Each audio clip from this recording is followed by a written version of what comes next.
नमस्कार दोस्तों, स्वागत है आप सभी का उत्कर्ष ITI में। दोस्तों आज हम लोग इस वीडियो में एक महत्वपूर्ण वैकेंसी जिसमें जो है कि pass out candidate ITI pass out candidate इसमें अप्लाई कर पाएंगे। दोस्तों यह जो वैकेंसी आई हुई है वह दोस्तों सेल की तरफ से आई हुई है और सेल का पूरा नाम हो गया steel authority of India limited.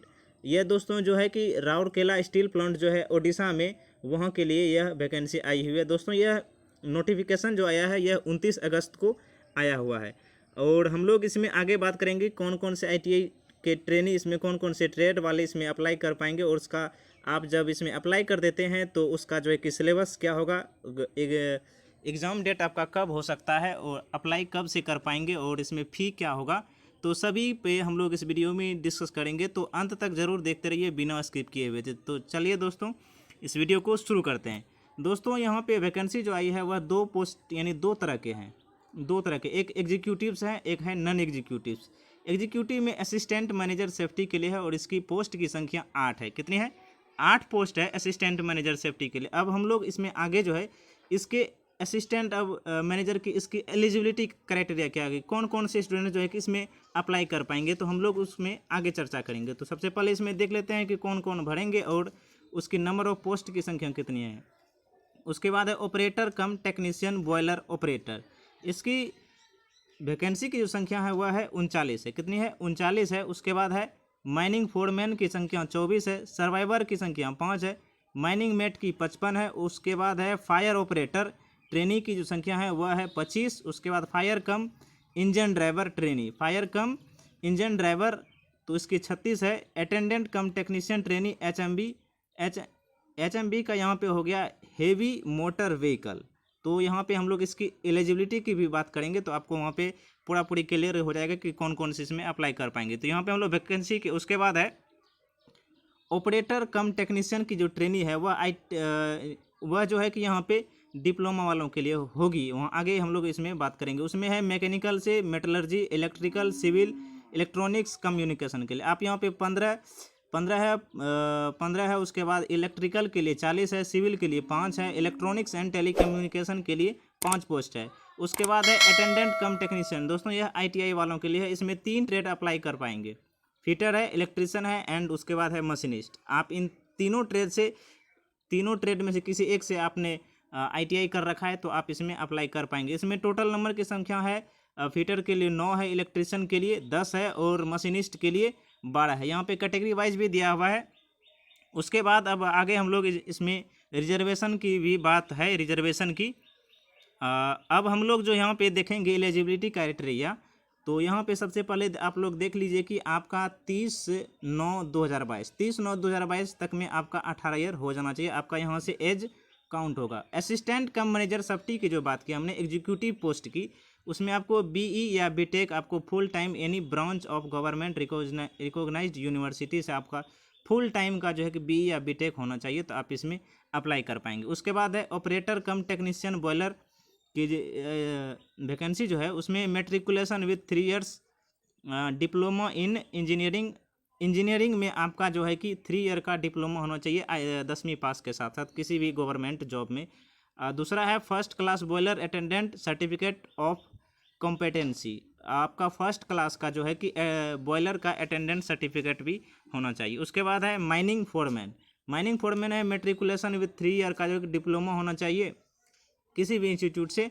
उसके बाद होना चाहिए mining foreman certificate of competency of, अब माइनिंग में आपका सर्टिफिकेट होना चाहिए and 1 year experience of relative field में आपका जो है कि 1 ईयर का एक्सपीरियंस भी मांगा गया है। उसके बाद है सर्वाइवर में है मेट्रिकुलेशन के साथ साथ आपका डिप्लोमा होना चाहिए और डिप्लोमी किस में होना चाहिए? माइंस एंड सर्वे फ्रॉम में होना चाहिए आपका किसी भी गवर्नमेंट जॉब में, किसी भी गवर्नमेंट इंस्टीट्यूट से आप किए हैं, तो साथ ही आपका 1 ईयर का एक्सपीरियंस होना चाहिए।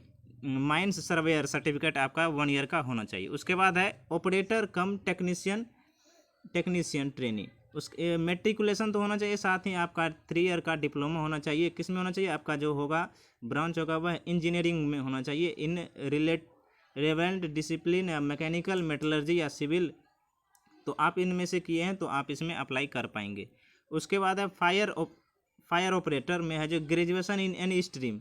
आपका ग्रेजुएशन आप या किसी में किए हैं तो आप इसमें अप्लाई कर पाएंगे। साथ ही आपका 3 ईयर का जो है डिप्लोमा है इंजीनियरिंग में, तो आप इसमें अप्लाई कर पाएंगे। उसके बाद है sub officer course of national fire service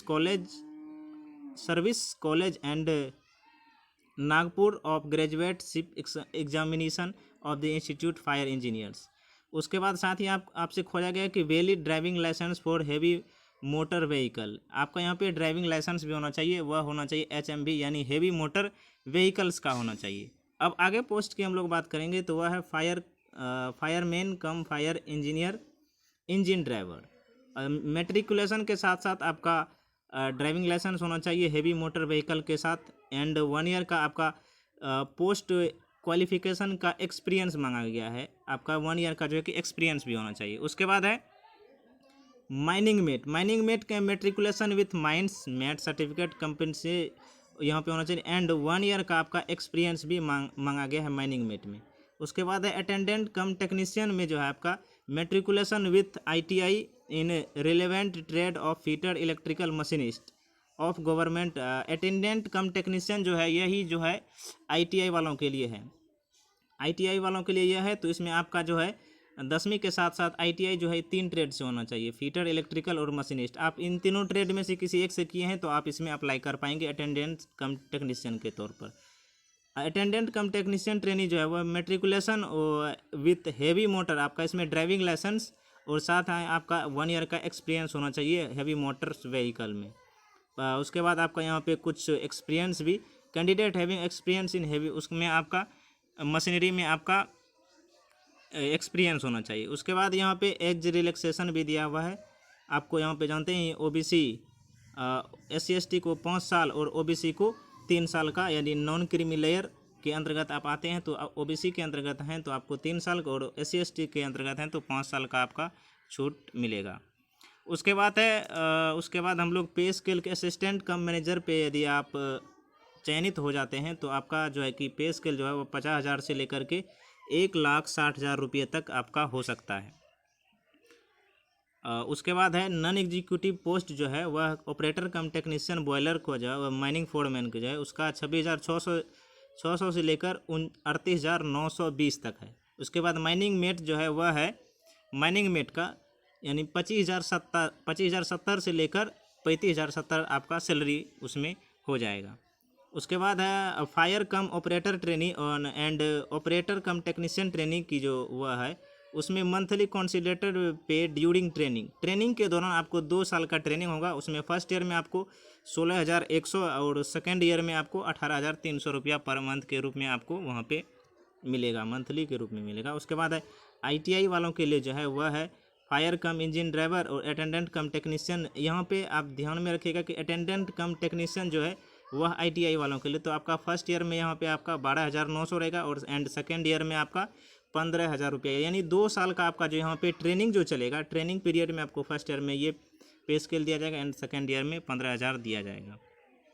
अब आगे हम लोग इसमें बात करेंगे तो अटेंडेंट कम टेक्नीशियन ट्रेनिंग के इसमें जो है सिलेक्शन मोड में आपका CBT एग्ज़ाम जो होगा वह 100 क्वेश्चंस का होगा। 100 क्वेश्चंस 2 सेगमेंट्स में होंगे एंड टेक्निकल नॉलेज आपसे 20 पूछे जाएंगे। यहाँ पे attendant cum technician trainee heavy motor vehicle and at fireman cum fire engine driver के लिए यहाँ पे टेक्निकल नॉलेज यानी आप जिस ट्रेड से बिलोंग करते हैं तो उसमें आपका जो है कि 20 क्वेश्चन उसका रहेगा एंड जनरल एप्टीट्यूड से आपका 80 क्वेश्चन रहेगा। 4 अदर पोस्ट के लिए यानी आप ITI से तो 50 आपका टेक्निकल रहेगा एंड 50 क्वेश्चन जो है जनरल एप्टीट्यूड टेस्ट का रहेगा। उसमें सभी तरह का रहेगा, मैथ रहेगा, रीजनिंग रहेगा, इंग्लिश रहेगा और थोड़ा GS रहेगा। तो अब यहाँ पे जो आप इसमें समझ लिए कि क्या रहेगा, उसमें आप जो है कि 1:3 के बेसिस पे आपको ITI वालों को उसमें ट्रेड टेस्ट के लिए बुलाया जाएगा, यानी पूरी पोस्ट यदि 1:3 के फॉर्म में बुलाया जाएगा ट्रेड टेस्ट के लिए। उसके बाद फिजिकल स्टैंडर्ड जो है, फिजिकल स्टैंडर्ड आपका रहेगा 4 एग्जीक्यूटिव पोस्ट के लिए हाइट आपका 155 एंड फीमेल के लिए 153 है, वेट 45 kg एंड फीमेल के लिए 35 kg है। चेस्ट मेजरमेंट जो है वो आपका 72 सेंटीमीटर से 75 रहने वाला है। 4 नॉन एग्जीक्यूटिव पोस्ट जो है उसमें आपका विजुअल भी दिया हुआ है, हेयरिंग पैरामीटर ये आप लोग देख लीजिएगा। आपको इसका PDF चाहिए तो डिस्क्रिप्शन में टेलीग्राम का लिंक दिया हुआ, वहाँ पे जुड़ जाइएगा, आपको इसका भी वहाँ पे PDF मिल जाएगा। उसके बाद आपका यहाँ पे CBT एग्ज़ाम का जो सेंटर रहेगा वह सात ही जगहों पर रहेगा, 7 सिटी यानी 7 शहरों में ही रहेगा। पहला है राउरकेला, उसके बाद है भुवनेश्वर, उसके बाद है कटक, और चौथा में विशाखापत्तनम, एंड पाँचवा रांची, छठा है कोलकाता, एंड सातवां में है रायपुर। आपका जो है कि पूरे भारत में 7 ही जगहों पर इसका एग्ज़ाम कंडक्ट कराया जाएगा, तो आपको ये भी ध्यान में रखना है, 7 ही जगह पर इसका रहेगा। उसके बाद हम लोग यहाँ पे फ़ी की बात करेंगे तो असिस्टेंट कम सेफ्टी के लिए आपका SC ST जनरल OBC से 700, OBC या जनरल के या EWS से आते हैं तो 700 लगेगा। SC ST PWD से आते हैं तो आपका 200 लगेगा। ऑपरेटर कम टेक्नीशियन के लिए 500 और उसके बाद 150 इस तरह से लगेगा। यानी ITI से तो हैं तो आपका 300 एंड 100 लगेगा। आप OBC से या जनरल से आते हैं तो 300 लगेगा। SC ST से आते हैं तो 100 रुपया लगेगा। अब आगे अप्लाई करने के लिए आपको यहाँ पे सेल करियर पे जा करके आपको यहाँ पे अप्लाई करना होगा। और अप्लाई डेट जो है दोस्तों, अप्लाई डेट आपका यहाँ पे नीचे हम लोग देखते हैं, अप्लाई डेट जो है वह स्टार्ट हो जाएगा।